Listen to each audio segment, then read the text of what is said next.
kati yao. Na wale walikuwa na mafuta kwenye taa zao. Na wengine hawakuwa na mafuta kwenye taa zao. Hiyo ndio tofauti tu walikuwa nayo. Wote walikuwa ni wasichana. Nao wote walikuwa wanamsubiri Bwana. Lakini tofauti ilikuwa kati yao ni wale walikuwa na mafuta na wengine hawakuwa na mafuta. Biblia inasema nao ni mfano wa ufalme wa Mungu.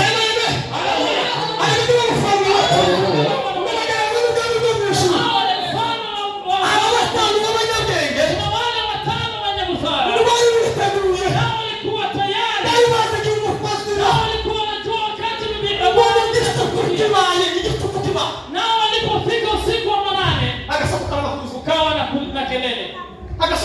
Ukawa na kelele.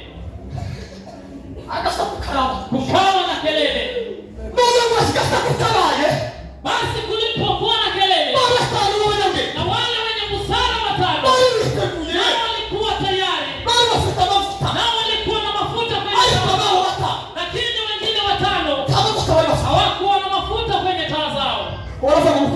Nao wakasema bwana harusi amekuja. Amkeni, bwana harusi amekuja. Nasi tukaende tukamlaki.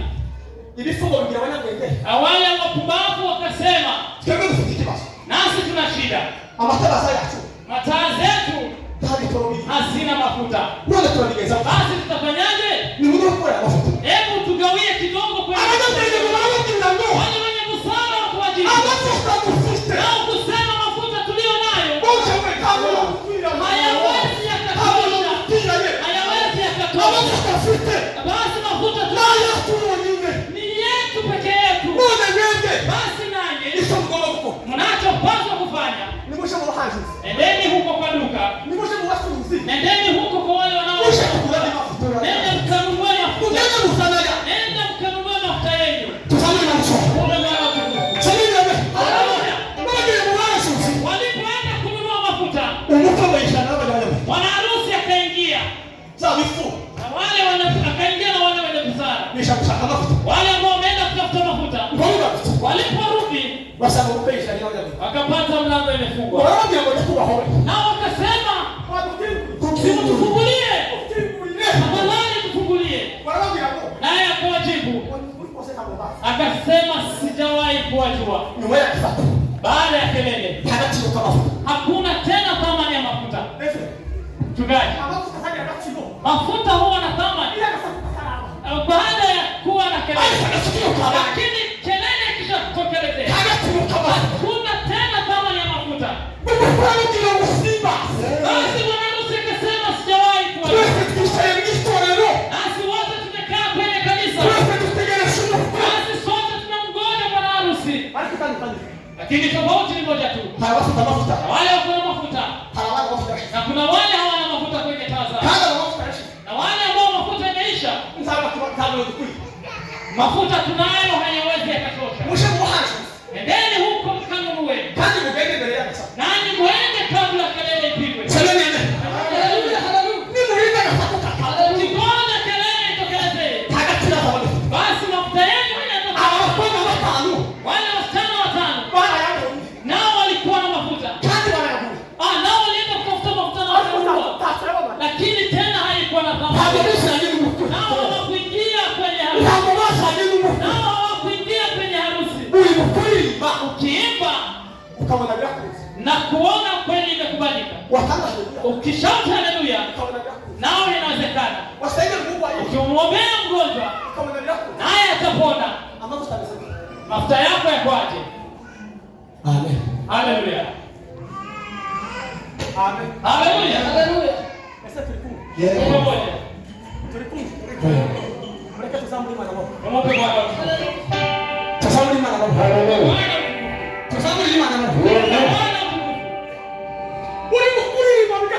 Ukiimba inawezekana. Naye Mungu amekupa kipaji cha uimbaji. Naye ni karama ya Kristo. Karama ya Kristo na uimbaji ni tofauti. Mungu anaweza kukupa kipaji cha uimbaji ili ukue daraja kwa wengine, ili ukaimbe na wengine waokoke. uokoke. Lakini wewe huna mafuta. Ushaka mafuta. Tafuta mafuta. Tafuta mafuta. Ushaka mafuta. Tafuta mafuta. Abantu barakuzi. Nao watu wameishiwa na mafuta. Kandi abantu bashizwe mafuta. Nao watu wakishiwa na mafuta. Basigaye kufuka. Nao hubaki wakiongea tu kwa mdomo. Ushaka siki yabu. Nao kusema sifanyi. Ushaka siki kwa yabu. Nani huwa sifanyi tena hivi? Shaka mafuta. Wewe tafuta mafuta. Nubuti na lafine oka. Sabagenda osinega. Ushaka mafuta. Tafuteni mafuta.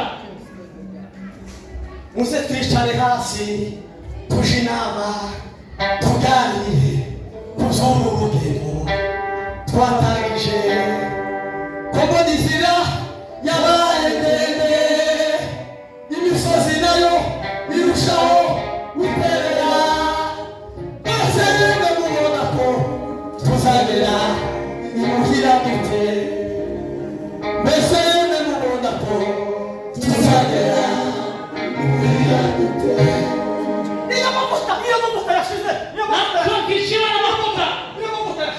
Tukishiwa na mafuta. Usigaza kufuka. Baki na maneno tu. Kandi kufuka tatakufasha. Na maneno hayatakusaidia kitu. Shakushaka mafuta. Wewe tafuta mafuta. Yesu mwana wa Imana.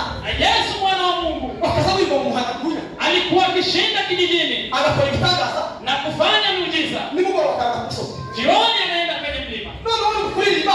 Ili wewe unaimba. Nakasiriba na kabiri. Kuanzia Monday hadi Tuesday. Numara kutushaka mafuta. Lakini utafuti mafuta. Numara kuzoga mafuta. Nao ufikirie kwamba utabaki na mafuta. Azofa. Utatoa wapi? Numara kutoa kwa mikono. Nao unaanza kusema hujapewa microphone. Shaka mafuta. Wewe tafuta mafuta. Ushaka mafuta. Ukitafuta mafuta, niko uzoyibona. Microphone utapewa na ushaka mafuta. Ukitafuta mafuta, usongera kuzo wifu. Utayafikia yale ambayo ni lengo lako. Abakobwa bagiye gushaka mafuta boke. Wasichana walienda kutafuta mafuta. Bayamu. Na wakapata mafuta. Nao mataa zikawaka. Okay, mataa zile shirasi. Nazo taa za wengi zimezima mama. Nona mataa zanasima. Basi na taa zikizima, nani atakusaidia kuwasha taa? Wakisha kia mafuta. Si utafute mapema, utafute mafuta. Nyuma ya kasaka. Baada ya kelele, hakuna thamani ya mafuta tena. Nyuma ya kasaka. Baada ya kelele, hakuna thamani ya mafuta tena. Mimi tumia mwenye ukende kutegemea. Nikitaka kila mwenye ukende. Jambo la kwanza ambalo linadhihirisha mwenye busara. Utegemea shida. Bana ngoja bwana harusi. Azatakushi. Huwa ananyenyekea. Nyenyekeeni. Unyenyekee. Niki chabaye bakisitumia. Nini ambayo imekuwa kwa watu? Niki chabaye. Nini ambayo imefanyika kwa watu wengi? Mwete tuseme mufi. Tafadhali tunyenyekee. Mimi sabu mufi. Tukinyenyekea, Mungu sasa. bwana harusi Atosanga kuitemu. atapata tukiwa tumejiandaa. Alikumkwenda sasa. Lakini bwana harusi akija, Agasabu ni kufuga bana. apata wewe ni mtu wa masengenya. Alikumtu yotangeleza kazi ile. Wewe unaanza Atagezana kandi. ukiwasengenya hadi maneno. Agafuga bana. Ukiwasengenya wengine, Esa wewe tuzuru haje. wewe huwezi ukachoka ndugu yangu. Ushaka mafuta. Tafuteni mafuta. Nukutima. Ikiwa kitara. Shida kubwa ni Anatoa mafuta. watu wameishiwa na mafuta. Kafuga Mungu anesa. Namuongelea ndugu Meja. Mungu anesa ndio sana hapo. Namuongelea kuanzia Monday. Mungu anesa sana hapo. Asema huyu na huyu na huyu. Sikini kiba. Asio shida nyingine. Ipelezo yangu ngesebuste. Mafuta yako yamebaki kiasi. Ipelezo yangu hada sebuste. Mafuta yako yamebaki kiwango gani? Mushaka mafuta yenu. Tafuteni mafuta jamani. Mureke dusemu gufi. Tunyenyekee ndugu zangu. Abashumba kubahane. Wachungaji Mumenyeze mutagomba kurenga. na tujue ni wapi. Abayuzi mumenyeze mutagomba kurenga. Waimbaji Abayumva mumenyeze mutagomba kurenga. waombezi tujue Bana mumenyeze mutagomba kurenga. kina mama tujue mahali tunapaswa kufikia. Yo. Tushaka mafuta. Tafute mafuta. Iya watu wafuta mafuta. Watu wakiwa na mafuta Basaba sengera. huwa wanaombeana. Nijambo kusengera mugezi wako. Kati gani ambao umewahi muombea mwingine? Na ulipomwongelea unaweza kumbuka ni wewe. Nani ndio usambaza? Hata labda jioni hii ulikuwa ukimsengenya. Atosikinde kiasi. Lakini si kwa shida nyingine. Anafuta yale yake. Kwa sababu umepungukiwa na mafuta. Jambo la pili. Sasa yeye nitegeke. Huwa anakubali unyonge wake wala kupungukiwa. Umututegereje muko. Yule ambaye anamsubiri bwana harusi. Sasa yeye nitegeke. Huwa anakubali nguvu zake kidogo. Sasa yeye nitegeke. Huwa anakubali alipokosea. Lakini wewe ukionywa, nao hujaomba tena, wewe unanilisha. Ndugu wapendwa, kubali unyonge wako. Watu ambao wanaelekea mbinguni, wale ambao wanasubiri Bwana, huwa wanakubali mahali wamepungukiwa. Hapana kujifanya. Nasi tunajuana. Uko mbele kuna matunda ya uzima. Uko mbele kuna matunda ya uzima. Uko mbele kuna matunda ya uzima. Uko mbele kuna matunda ya uzima.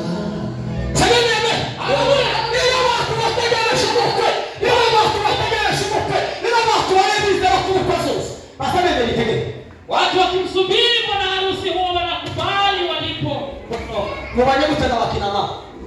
Basi wakina mama mnaishiaje na watu wengine? Mubanye gute bakina mama? Mnaishiaje na watu wengine? Amavuta mumperezo. Na mafuta yenu ni kiwango gani? Mubanye gute abaso? Wanajua mnaishi kwa ajili gani? Amavuta mumperezo mmeze. Mafuta mlio nayo basi mmebaki na kiwango gani? Abashumba bihagaze. Wachungaji vipi huko? Amavuta hagaze. Mafuta mnayo ni kiwango gani? Abayumba muhagaze. Ombezi ni kiwango gani mnayo? Mushaka mafuta. Tafuteni mafuta. Mushaka. Tafuteni mafuta. Mushaka mafuta. Tafuteni mafuta. Niyo mutakishiza mu buzima busanzwe. Na kawaida usipojipaka mafuta, uzabukura ukipatana na mtu ukamuka mu mtoto hizi. Naona ngozi yake imeparara. Iyo sababu teshi. Basi mtu akiwa hana mafuta, ntabwo wali bakweje. Watu si lazima wakuone kwenye ndoto. Uzabukura ukipatana tu hivi kwa njia. N'umugabo w'umusaza utazubise. Kama mtu hapa yuko kwa maombi, umusaza w'kanisa. Akiwa tu ni mzee wa kanisa. Usule kutikata tayari. Ukimuona tu hivi, akabaganya kwa mugabo. Huwa anamtambua tu. Kama mafuta na kusema huyu hana mafuta tena. Hapo kama. Hapo kama. Ushaka mafuta. Tafuteni mafuta. Ushaka mafuta hapo. Tafuteni mafuta. Ulete mafuta. Ushaka mafuta. Kama usele mafuta. Usubikia watu. Nao ukiwa na taa na mafuta, ukajua kufikia wengine. Ukajua mtu. Nao huwa unaona ukajua mtu. Au kufa wewe au kufa mtu awadi. Basi ulipopasi. Basi badala ya kuwamulikia wengine wewe ulipopasi mtu. Na mbona unazima taa za wenyewe? Na wewe mwenyewe taa yako. Ili kama mafuta ya kushirani. Kama mafuta yamekuishia. Sibitanga. Sio jambo lisilo la kawaida. Ili swali za shida. Ni kawaida mafuta kuisha. Shakutaji. Lakini nenda ukanunue mafuta. Sibitanga. Si jambo la kutisha. Sibitanga. Si jambo la kutisha. Shakutaji na mafuta. Nenda ukaongeze mafuta. Kama ni mafuta. Nao ukitafuta mafuta. Utawasaidia. Nalo talako litawaka. Utawasaidia. Nalo talako litawaka.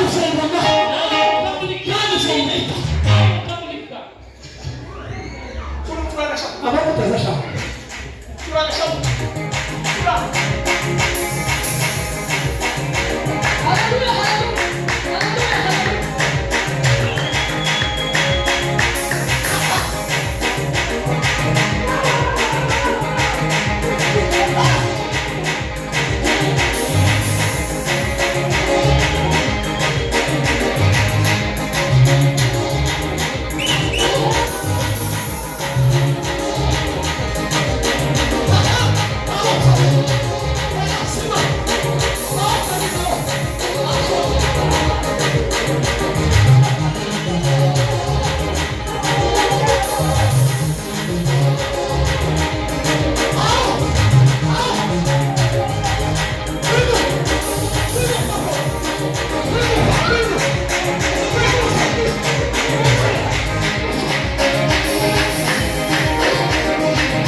Unaendesha pikipiki. Hiyo moto utashika.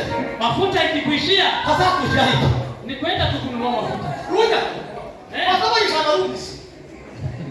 Naenda petrol station. Na unaongeza mafuta.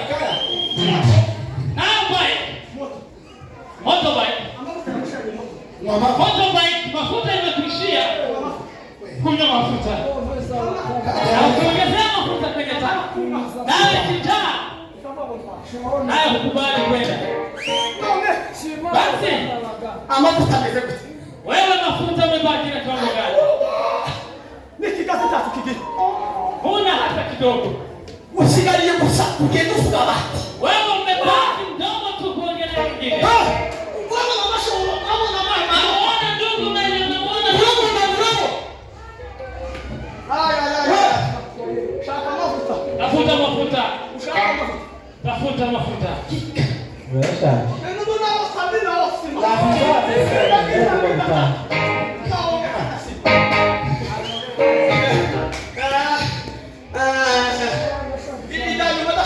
Jambo la mwisho likamilisha. Anayesubiri bwana harusi. Anayesubiri bwana harusi. Anayesubiri bwana harusi. Huwa anasikia kwa makini. Kina mama anasema mumsika.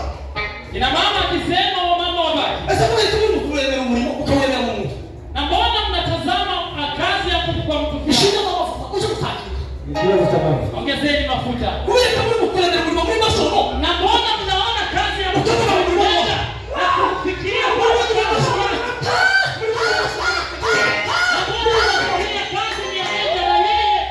Ni kazi ya Mungu anafanya. Wiki sawa. Nini ambayo inafanyika kwa watu? Kazi mtuzo usoma bora. Naye atakaye wasumbua. Hebu kasema mtindao. Nanyi msichukue nafasi Ugeza msenge asha kutaje kama. Endeni mkamwombea akaongeze mafuta. Ile moto ambapo utashika. Motorbike mafuta ikiisha. Choko. Endesha ni ngumu. Kama kipo. Aba kama utashi. Kuma na kenda na Mungu. Kuma na Mungu.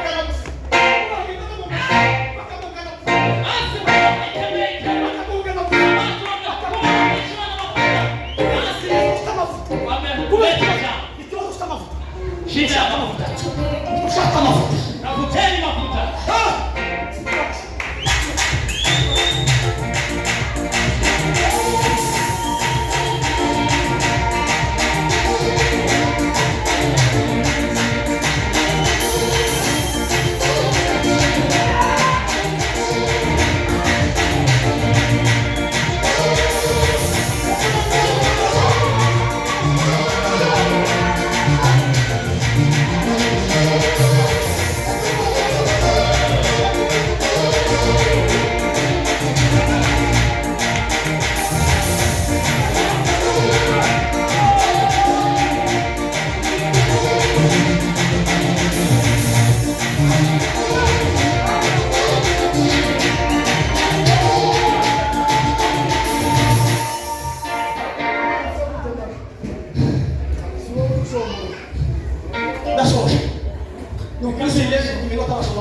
Na sitafikisha dakika ambazo nimepewa.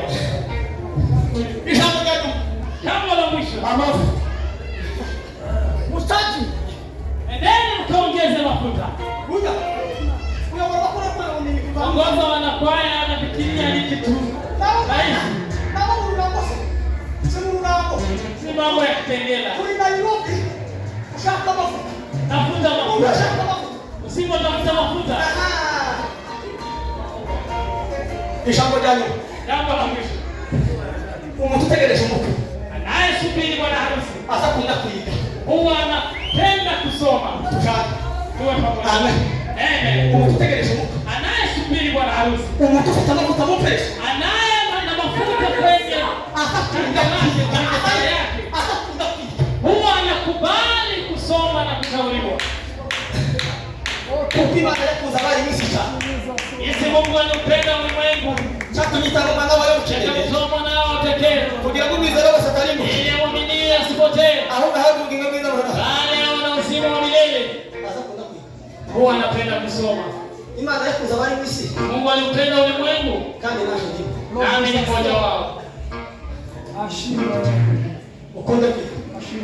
Endeleeni kusoma na kushauriwa. Mpaka watu watakichi. Kwa nini watu hawapendi ushauri wala masomo? Ni kwa sababu hawana mafuta. Hawana mafuta tena. Nao hawana mafuta kwenye Hadi mwisho mwahashi sikuruzi. nani mkienda kwa wauzaji na kwenda kwa wauzaji Uzoza mkoma anga musange jana. nakuja kugonga mlango na mpate mlango umefungwa. Kama mimi simuko yashi. Hayo mafuta hayatakuwa na kama tena. Bwana harusi akishawadia. Ushakama. Nakeni mafuta. Ushakama. Nakeni mafuta.